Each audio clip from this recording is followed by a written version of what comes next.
Bos, malam ini suasananya enak sekali untuk minum ginger ale dan mikir hal aneh tentang cinta ya. Kamu datang dengan wajah penuh pertanyaan lagi malam ini, Sari.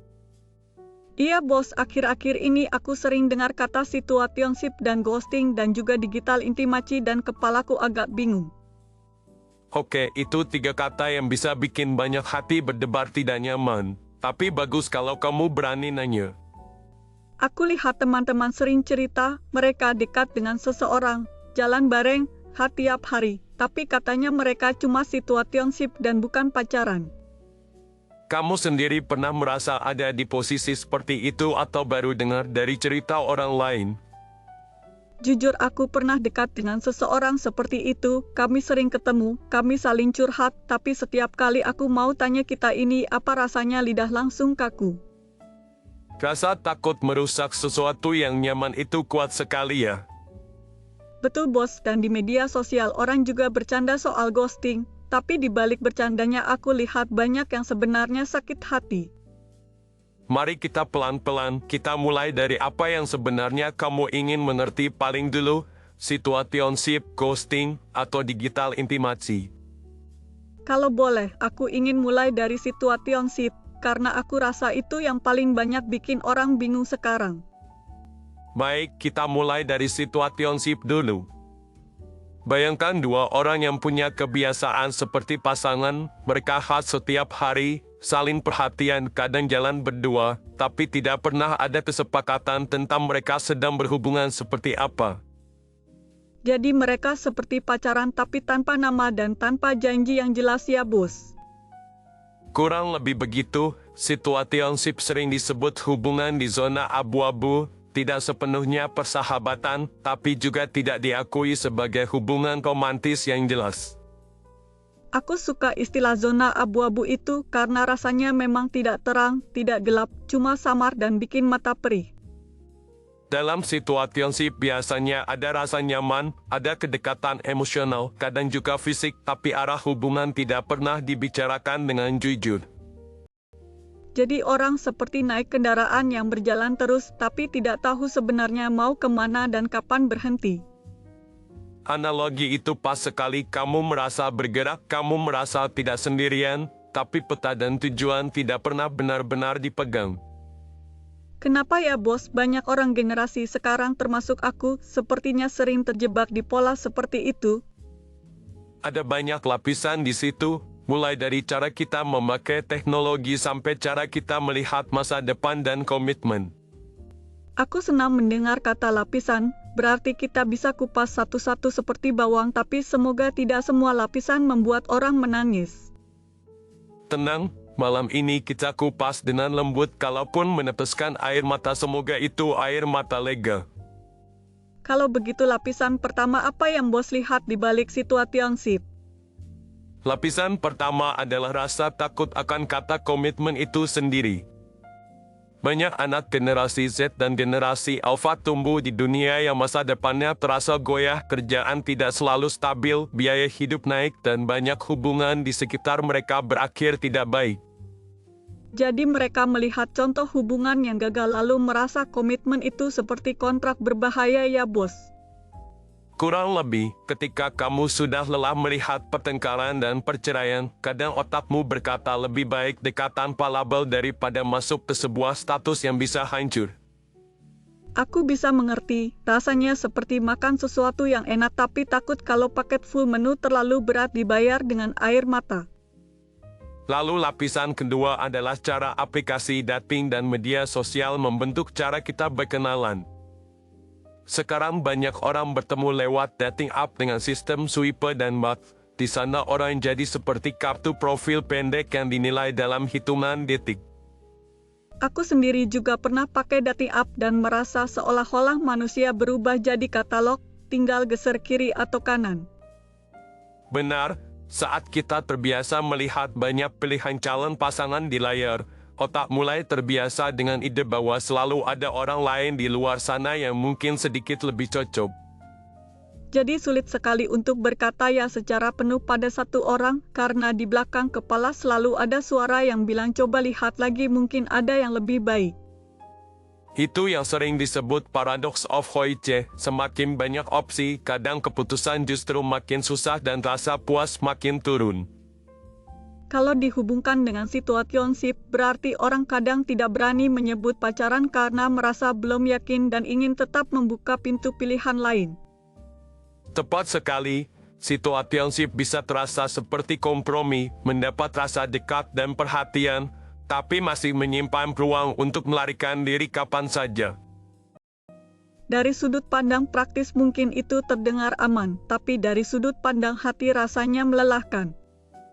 Karena hati manusia tidak dirancang untuk hidup selamanya di ruang tunggu.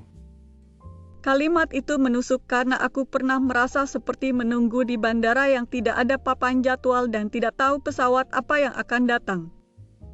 Saat kamu menunggu terlalu lama di situasi yang tidak jelas, pelan-pelan tubuhmu memberi tanda, tidur tidak nyenyak, pikiran berputar, dan kepercayaan diri turun. Iya bos, aku ingat waktu itu aku terus melihat ponsel, memperhatikan kapan dia online dan kapan terakhir kali membalas pesanku. Itu contoh kecil bagaimana situationship bisa menguras energi mental, meski di permukaan kelihatan santai dan fleksibel. Lalu bagaimana dengan ghosting? Rasanya itu seperti saudara kandung dari situationship.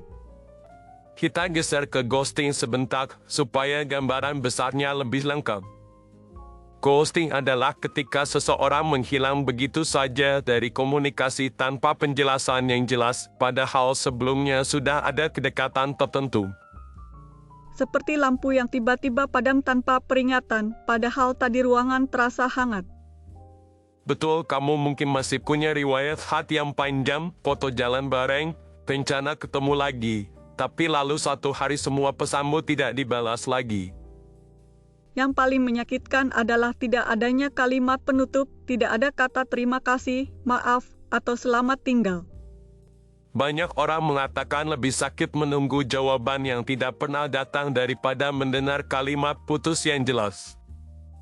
Karena kalau ada kata putus, kita bisa mulai berduka, tapi kalau tidak ada apa-apa, rasanya seperti terjebak.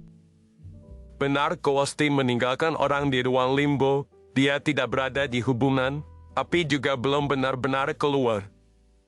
Dan lucunya, di meme internet ghosting sering dibuat kelihatan lucu, padahal di dunia nyata banyak orang menangis karena itu. Seringkali kita menertawakan sesuatu di permukaan untuk menyembunyikan betapa dalam lukanya. Kalau begitu, kenapa orang melakukan ghosting? Apakah mereka selalu berniat jahat? Niatnya tidak selalu jahat, tapi akibatnya sering menyakitkan. Sebagian orang melakukan ghosting karena sangat takut pada konfrontasi, mereka tidak terbiasa mengucapkan tidak, jadi mereka memilih menghilang. Jadi bukan karena korban kurang menarik, tetapi lebih karena pelaku tidak punya keberanian emosional. Itu salah satu alasan, ada juga yang kelelahan secara mental, dan merasa tidak kuat menjelaskan, ada yang takut reaksi marah, ada yang ingin menghindari trauma. Tapi pada akhirnya, beban emosinya malah pindah ke orang yang ditinggalkan. Nah itu masalahnya, ghosting mungkin terasa lebih mudah di sisi yang pergi, tapi meninggalkan simpul yang kusut di hati pihak yang ditinggal. Aku jadi berpikir, di zaman digital ini, hubungan bisa dimulai dengan cepat lewat pesan singkat, tapi cara mengakhirinya jadi sangat tidak rapi. Ya, teknologi memudahkan kita menyapa dan juga memudahkan kita menghilang. Sekarang aku ingin tahu soal digital intimacy, karena aku rasa itu juga bagian dari cerita ini. Digital intimacy adalah kedekatan yang lahir lewat layar, baik lewat chat, voice note, panggilan video, atau aktivitas online lain. Ada orang yang hampir tidak pernah bertemu tatap muka, tapi saling menceritakan hal paling penting dalam hidup lewat pesan panjang setiap malam. Aku kenal beberapa orang yang punya sahabat sangat dekat yang bahkan belum pernah mereka temui secara fisik. Itu bisa terjadi karena lewat teks dan suara, kita kadang berani membuka hal yang sulit kita ucapkan di dunia nyata. Digital intimasi bisa terasa hangat sekali, seperti ada orang yang selalu siap di ujung notifikasi. Benar, ketika kamu kesepian, suara notifikasi bisa terasa seperti seseorang mengetuk pintu hatimu. Tapi aku juga sering dengar cerita tentang kecanduan chat, di mana orang merasa cemas kalau pesan tidak dibalas dalam waktu singkat. Itu sisi bayangnya, karena koneksi yang selalu ada bisa berubah menjadi tuntutan untuk selalu tersedia. Jadi digital intimasi itu seperti api, bisa menghangatkan, tapi juga bisa membakar. Perumpamaanmu sederhana dan tepat, kuncinya adalah bagaimana kita menempatkan batas dan ekspektasi. Aku mulai lihat bahwa situationship, ghosting, dan digital intimasi itu seperti satu paket cerita, bukan tiga hal terpisah. Mereka saling terkait, khususnya di generasi yang tumbuh dengan ponsel di tangan sejak kecil. Kalau melihat semua ini, aku jadi ingin tahu apakah generasi kami benar-benar takut pada cinta. Menurutku bukan takut cinta, tapi lebih takut terluka tanpa perlindungan dan tanpa bahasa yang cukup untuk menjelaskan. Banyak anak muda sebenarnya ingin kedekatan yang dalam, tapi mereka tidak yakin bentuk seperti apa yang aman dan mungkin. Kedengarannya mirip seperti orang yang ingin berenang, tapi takut karena tidak ada pelampung dan tidak tahu seberapa dalam kolamnya. Maka mereka berdiri di pinggir air, mencelupkan kaki sedikit dan berkata mereka sudah cukup, padahal di dalam hati ingin berenang lebih jauh. Itu persis yang aku rasakan kadang. Kalau begitu, mari kita gunakan malam ini untuk memberi bahasa dan peta kecil, supaya kalau suatu hari kamu memutuskan berenang, kamu tahu risiko dan juga tahu cara kembali ke tepian. Aku suka ide peta kecil itu, bos. Mari kita bagi peta ini ke beberapa bagian, supaya mudah kamu ingat. Bagian pertama apa? Bagian pertama adalah memahami kebutuhanmu sendiri sebelum kamu masuk ke hubungan apapun. Banyak orang melangkah ke situationship tanpa bertanya pada diri sendiri apakah mereka ingin hubungan santai atau ingin hubungan yang jelas arahnya. Kadang aku sendiri bilang ke teman bahwa aku santai, padahal sebenarnya aku ingin sesuatu yang jelas. Aku cuma takut dikira terlalu serius. Saat kamu berkata santai padahal hatimu ingin sesuatu yang lain, kamu sedang mengkhianati dirimu pelan-pelan. Kalimat itu agak menampar, tapi aku tahu itu benar. Coba bayangkan kamu duduk sebentar sebelum mulai hubungan, lalu kamu jujur menulis, aku ingin hubungan yang seperti apa dan apa yang membuat aku merasa aman. Kalau aku tulis itu, paling tidak aku punya kompas. Tepat, kompas tidak menjamin jalan selalu mulus, tapi tanpa kompas kamu mudah sekali tersesat. Bagian kedua dari peta ini apa, bos? Bagian kedua adalah berani membicarakan batas dan harapan di awal, bukan hanya menunggu sampai masalah muncul. Batas seperti apa yang perlu dibicarakan? Hal sederhana dulu, seberapa sering kalian ingin saling kabar, bagaimana kalian melihat hati dengan orang lain, apa arti eksklusif bagi kalian, dan bagaimana cara berkata tidak ketika salah satu merasa tidak nyaman. Selama ini aku sering bahasa itu topik berat, aku takut kalau aku bahas suasana jadi kaku. Memang terasa kaku di awal, tapi kalau kamu tidak membahasnya, kekakuan itu biasanya muncul lebih besar di tengah jalan. Seperti memilih rasa canggung ringan di awal untuk menghindari drama besar di akhir. Benar, sedikit canggung sekarang sering lebih sehat daripada meledak suatu saat nanti. Bagian ketiga apa? Bagian ketiga adalah mengenali tanda bahwa kamu sedang terjebak di situationship yang tidak sehat. Tanda-tanda itu bisa berupa kamu merasa selalu menunggu, kamu takut bertanya status, kamu merasa tidak bisa mengekspresikan kebutuhanmu, dan kamu sering merasa cemburu tapi menahannya sendiri. Aku pernah mengalami semua tanda itu sekaligus. Ketika tanda seperti itu muncul, kamu perlu berhenti sejenak dan bertanya, apakah hubungan ini mendukung hidupku atau justru menyusutkannya? Sering kali aku sibuk bertanya apakah aku cukup baik buat dia, sampai lupa bertanya apakah hubungan ini baik buat aku. Itu perubahan pertanyaan yang sangat penting. Aku merasa seperti baru diberi kacamata baru untuk melihat hubungan. Kacamata itu bisa menolongmu melihat apakah kamu tinggal di ruang nyaman yang sehat atau ruang nyaman yang pelan-pelan mematikan keberanianmu. Bagaimana dengan ghosting? Apakah ada peta untuk menghadapi atau menghindari hal itu? Ada beberapa hal yang bisa kita lakukan, meski kita tidak bisa sepenuhnya mengontrol tindakan orang lain. Pertama, kita bisa melatih diri untuk mengakhiri hubungan dengan kata-kata yang jelas saat kita yang ingin pergi. Itu sulit, tapi kedengarannya jauh lebih jujur. Kalimat sederhana seperti terima kasih sudah meluangkan waktu, tapi aku merasa kita tidak cocok untuk melanjutkan lebih jauh bisa jauh lebih menyembuhkan daripada diam total. Kalimat itu singkat, tapi berisi penghargaan dan kejujuran. Jika kita membiasakan cara pamit seperti itu, kita ikut mengurangi budaya ghosting meski hanya di lingkaran kecil. Lalu kalau kita yang kena ghosting, apa yang bisa kita lakukan selain menangis di kasur? Pertama, kita perlu mengingat bahwa ghosting biasanya lebih menggambarkan ketidakmampuan emosional orang yang pergi daripada nilai diri kita. Rasa sakitmu valid, tapi kesimpulan bahwa kamu tidak layak dicintai biasanya tidak valid. Itu penting sekali untuk diulang di kepala, karena otak sering langsung menyalahkan diri sendiri. Kedua, cobalah untuk tidak mengisi kekosongan penjelasan dengan cerita paling gelap tentang dirimu. Maksudnya, bos?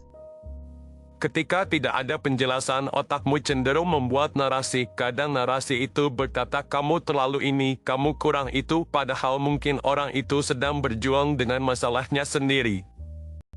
Jadi lebih baik aku berkata aku tidak tahu persis kenapa dia pergi, tapi aku tahu nilai diriku tidak ditentukan oleh caranya pergi.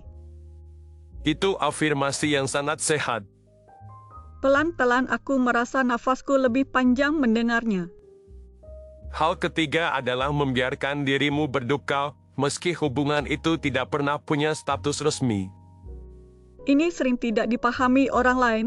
Mereka berkatakan kalian tidak jadian, kenapa sedih sekali? Padahal ikatan emosi tidak bergantung pada label, asa kehilangan muncul karena kedekatan, bukan karena status di bio saja. Kalau begitu, sedih karena situationship yang berakhir itu wajar. Sangat wajar, dan memberi ruang pada kesedihan itu justru membantu luka menutup dengan lebih baik. Sekarang aku ingin kembali ke digital intimacy, karena aku merasa banyak situationship dan ghosting lahir dari jalur digital. Betul, mari kita lihat sisi terang dan sisi gelapnya. Di sisi terang, digital intimacy memungkinkan orang yang tinggal jauh atau orang yang merasa canggung bertemu langsung untuk tetap membangun kedekatan. Aku punya teman yang berani cerita trauma hidupnya lewat chat, padahal kalau tatap muka dia sulit sekali mengeluarkan satu kalimat pun. Dalam kasus seperti itu, layar bisa menjadi jembatan. Tapi jembatan juga bisa menjadi tempat orang berhenti di tengah dan tidak mau melangkah ke dunia nyata. Itu sisi lain, ketika semua hanya terjadi di layar, kadang orang lupa bahwa hubungan juga perlu diuji di konteks lain. Seperti melihat foto makanan yang indah, tapi tidak pernah benar-benar makan. Analogimu lagi-lagi sederhana tapi kuat. Jadi bagaimana cara memakai digital intimacy tanpa tenggelam di dalamnya? Salah satunya dengan membuat kesepakatan seperti jam offline di mana kalian tidak saling menuntut balasan cepat. Kamu bisa berkata, aku sayang berbicara denganmu, tapi aku juga butuh waktu fokus untuk diriku, keluargaku, dan pekerjaanku. Kalimat itu terasa dewasa dan hangat. Hal lain adalah menyeimbangkan isi percakapan, bukan hanya hal ringan, tapi juga obrolan tentang nilai, tujuan, dan batas. Aku sering menyadari bahwa kita bisa chat seharian tentang hal-hal kecil, tapi tidak pernah menyentuh pertanyaan penting seperti apa yang kita harapkan dari hubungan ini. Jika percakapan hanya berputar pada hal dangkal, hubungan digital mudah sekali menguap ketika ada gangguan baru. Jadi kedalaman isi percakapan sama pentingnya dengan frekuensinya. Betul sekali. Bos, aku penasaran apakah situationship selalu buruk? Tidak selalu ada orang yang dengan sadar memilih hubungan tanpa label untuk waktu tertentu dengan kesepakatan yang jelas.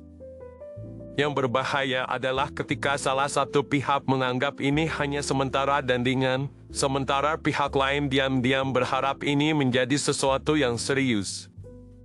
Berarti masalah utama bukan di bentuk hubungan saja, tapi di ketidakseimbangan harapan dan kejujuran. Cepat, hubungan apapun bisa menyakitkan jika kejujuran dan kesalingan tidak hadir di dalamnya. Aku jadi melihat bahwa kuncinya kembali ke kemampuan kita membicarakan hal-hal tidak nyaman. Keberanian untuk duduk dan berkata, "Aku suka kamu, tapi aku juga butuh kejelasan." Aku merasa kalimat itu menakutkan tapi sekaligus melegakan.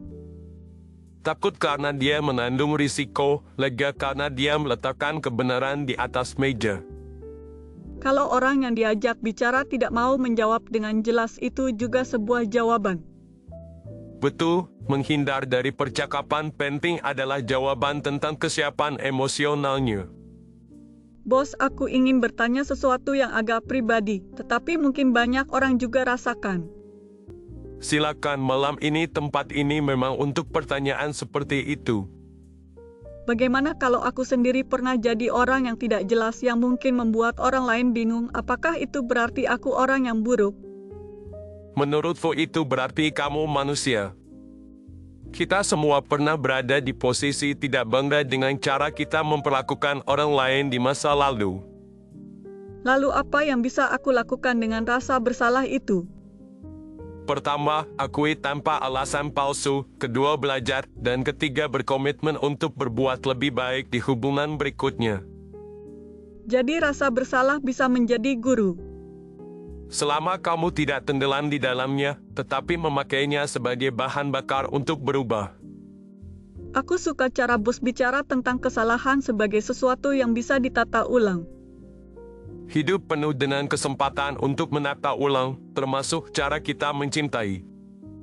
Kalau aku rangkum sejauh ini, aku mendengar bahwa situationship, ghosting, dan digital intimacy adalah bagian dari cara generasiku belajar mencintai di dunia yang berubah. Rangkumanmu bagus sekali. Aku juga menangkap bahwa kuncinya ada di kejelasan, batas, keberanian bicara, dan cara kita memaknai diri sendiri.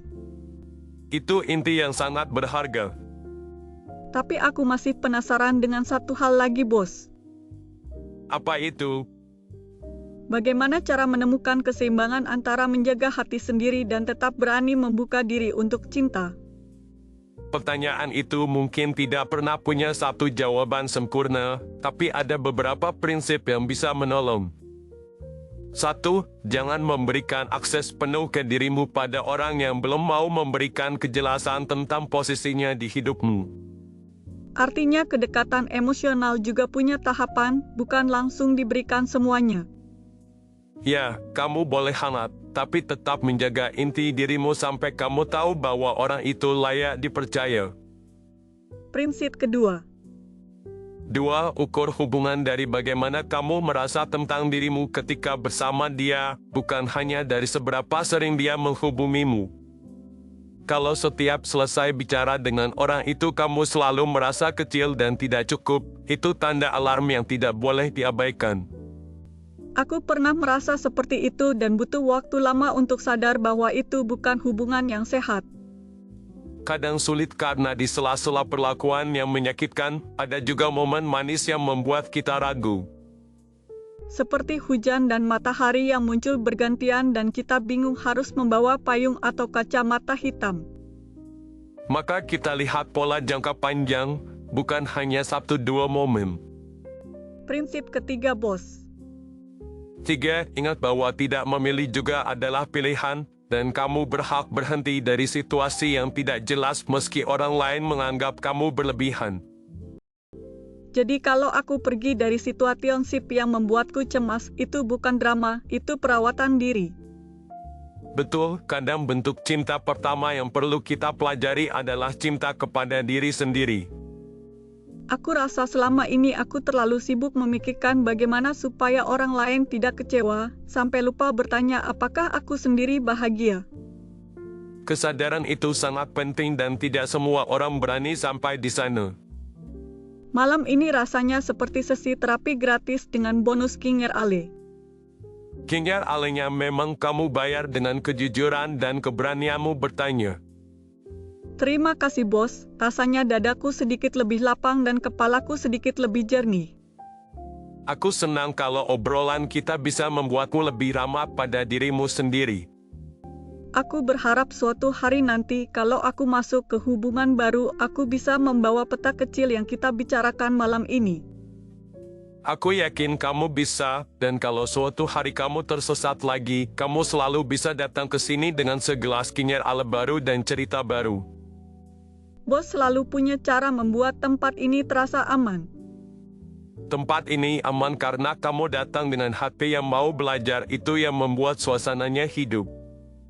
Aku baru sadar bahwa cinta di era digital tidak harus dianggap rusak hanya karena bentuknya tidak seperti cerita lama. Ya, cinta berubah bentuk mengikuti zaman, tapi kebutuhan dasar manusia untuk didengar, dimengerti, dan dihargai tetap sama. Kalimat itu menenangkan karena aku sering takut bahwa teknologi merusak semuanya. Teknologi hanya alat, yang memegang alat tetap manusia dengan segala luka dan kebijaksanaannya. Jadi tugas kami adalah belajar memakai alat itu dengan lebih sadar. Dan tidak lupa menengok ke dalam diri sebelum menyalahkan layar di depan mata. Bos, malam mulai larut, mungkin sebentar lagi aku harus pulang. Betul, tapi kamu boleh duduk sebentar lagi kalau ingin menyerap suasana sebelum kembali ke dunia luar. Aku akan menghabiskan sisa Ginger Ale ini sambil mengulang di kepala bahwa aku pantas mendapat hubungan yang jelas dan sehat. Itu kalimat yang bagus untuk menutup malam ini. Terima kasih untuk semua penjelasan dan cerita hari ini, bos. Terima kasih juga sudah membawa pertanyaan yang jujur dan berani. Sampai jumpa di malam lain dengan pertanyaan aneh berikutnya. Aku tunggu dan semoga selalu punya kursi kosong untukmu. Baik bos, aku pamit dulu malam ini. Selamat malam Sari, hati-hati di jalan dan jaga baik-baik peta yang baru kamu dapat. Wah, tidak terasa sudah larut sekali, sepertinya aku harus pulang sekarang. Aduh, baru aku rabat tas, ternyata dompetku tidak ada, pasti tertinggal di rumah dan ini bikin aku benar-benar bingung. Aku duduk diam sebentar, lalu melirik pelan ke orang yang sejak tadi duduk di sebelahku di kursi bar yang sama.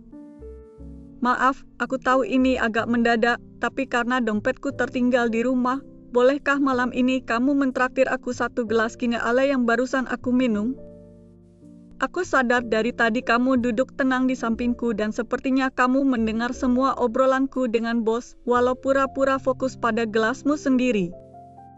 Kalau ada sedikit saja bagian dari obrolan panjang kami yang tadi terasa berguna atau menghiburmu, aku sangat berharap kamu mau membantu membayar Ginger Aleku malam ini.